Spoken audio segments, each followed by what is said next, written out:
Neuroeducación de Francisco Mora. Capítulo 5.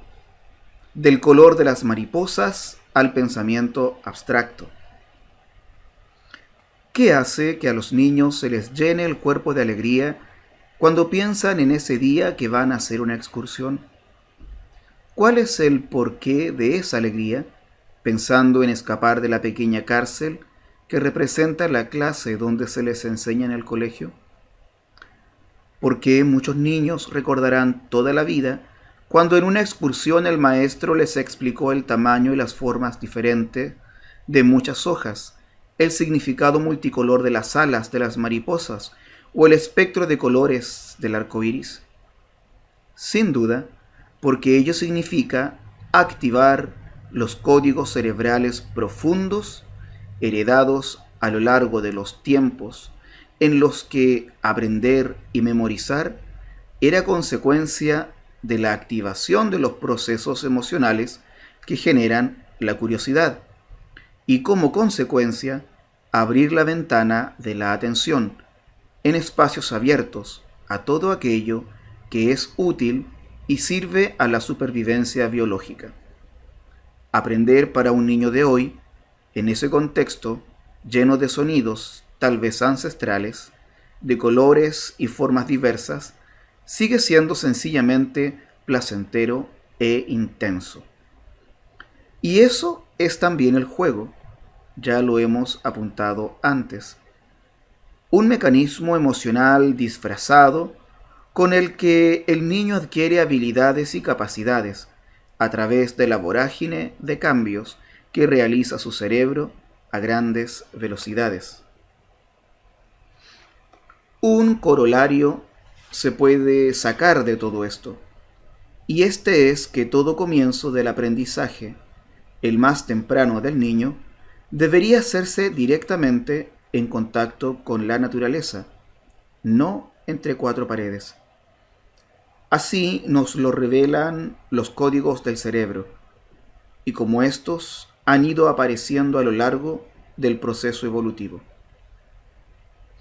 Y esta es quizá la primera enseñanza que deberíamos sacar de lo que venimos tratando en este libro y que llamamos neuroeducación. Lo primero que esto nos enseña es lo más obvio, que un niño no comienza a aprender con ideas y con abstractos, sino con percepciones, emociones, sensaciones y movimiento, obtenidos del mundo sensorial y como reacción al mundo real, fuente primigenia de los estímulos y primer maestro del niño. Es el mundo y todo lo que hay en él y frente a él lo que primero enseña al niño. Y aprender bien de este mundo es básico, no solo cuando niño, sino también en las enseñanzas regladas y para el resto de su vida, pues estas sensaciones y percepciones y sus experiencias serán los cimientos de su futuro aprendizaje abstracto. El niño es una esponja que absorbe y recoge, como si fuera agua, todo lo sensorial que le rodea, los colores, las formas, los movimientos, las distancias entre los objetos, los sonidos y las texturas, el gusto y el olor de las cosas.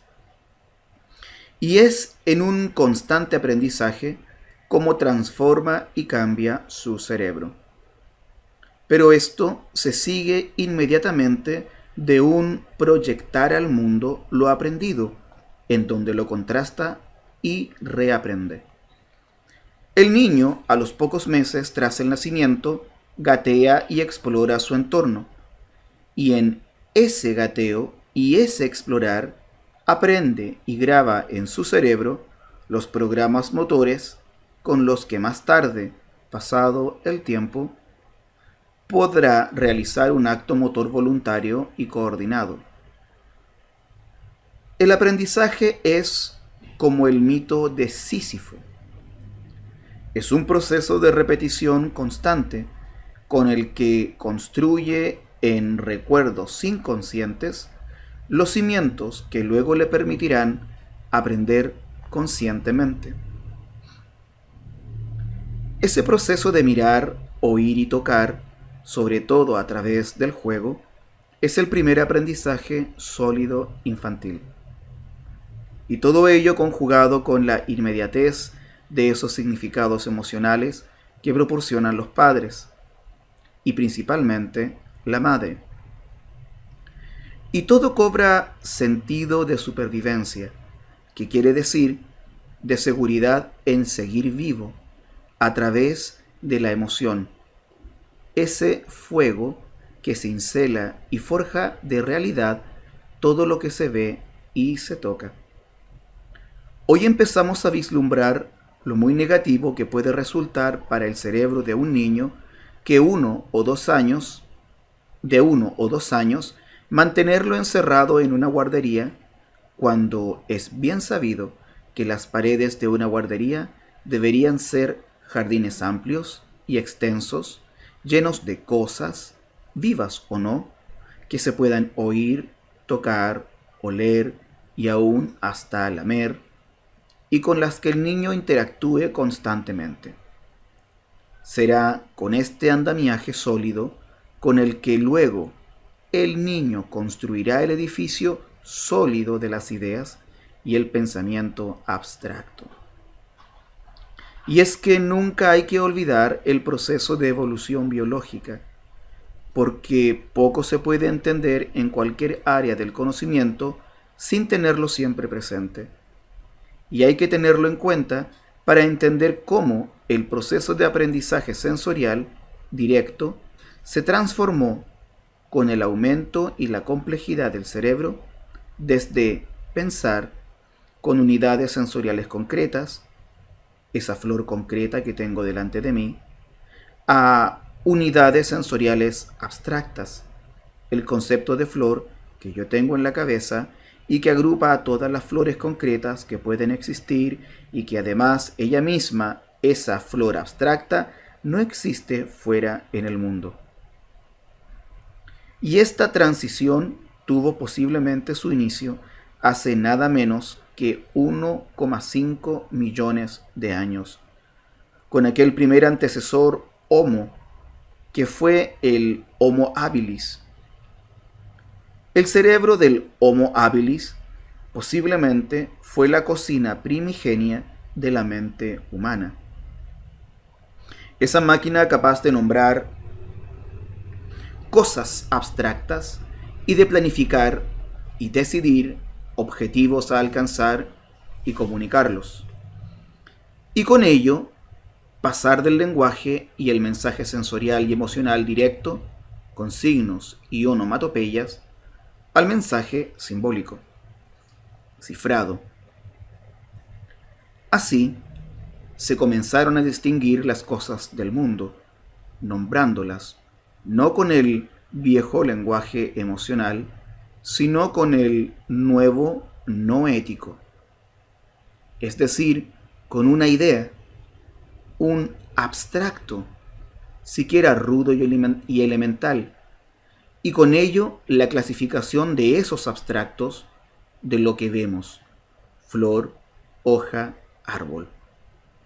Base elemental del conocimiento tal como hoy lo conocemos. ¿Acaso conocer no arranca claramente de distinguir y clasificar? Sin duda. Pero el mensaje importante a transmitir aquí es el de la transición y evolución de ese concreto sensorial al abstracto de las ideas, para señalar lo importante que es aprender desde muy temprano y bien lleno de realidad lo sensorial directo, pues es eso lo que da fundamento sólido para elaborar y aprender bien y transformar después esos concretos en abstractos. Este proceso de transición que hemos comentado para la evolución se recopila primero en el desarrollo ontogénico del cerebro humano y luego se sigue en los primeros años del niño, ya en contacto directo con el mundo. De todo ello, ya se empiezan a sacar algunos principios básicos para la neuroeducación, que deberían llevarnos a cambiar muchas cosas en el inicio del proceso de aprendizaje humano. Insisto en ello. A un niño de 2 o 3 años se le deberían enseñar los diferentes tipos de hojas, flores, plantas, animales y todos los infinitos registros de formas y colores en el campo, en la naturaleza, y menos en el aula, con dibujos ni tampoco con películas. El niño necesita en la formación inicial saber y aprender qué es una flor cogiéndola con las manos, mirándola directamente, oliéndola, apreciando y distinguiendo el tacto de los pétalos. Y distinguiendo, mirando el cielo, un azul de otro.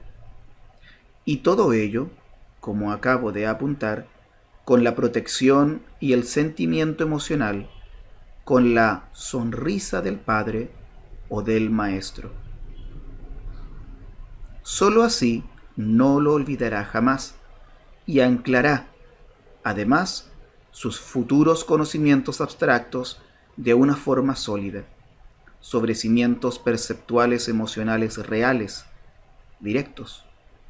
Solo así construirá luego las ideas de forma más consciente y procederá con ellas a las reflexiones y las construcciones racionales y las hipótesis de una forma más consolidada. Con tristeza se oye decir, cada vez con más frecuencia, que muchos niños que siempre han vivido en las grandes ciudades, como Nueva York o Chicago, no han visto nunca las estrellas brillantes en el cielo debido a la contaminación y a la potente iluminación de sus calles, plazas y rascacielos. Y aunque parezca extraño, también hay niños que no han visto nunca una vaca real pastando en los prados. Y es que hoy, tras algunos miles de años de civilización, el niño se enfrenta, cada vez más temprano, con el aprendizaje de ideas y conceptos alejados de aquellos estímulos sensoriales activadoras de los códigos más genuinos del cerebro y que venimos comentando. Y lo hace, además, encorseteado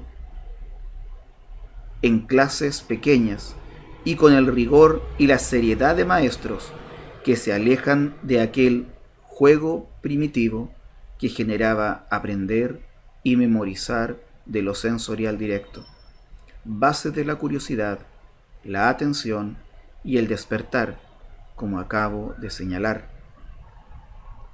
Para el ser humano, aprender es hoy un proceso que, desde muy temprano, quizá demasiado, se ha llevado a unos niveles de abstracción y de tan alto calado intelectual y social que de alguna manera rompen con aquellas raíces inviolables, genéticas y evolutivas, con aquel origen que significó aprender y memorizar viendo el vuelo colorido y errático de las mariposas.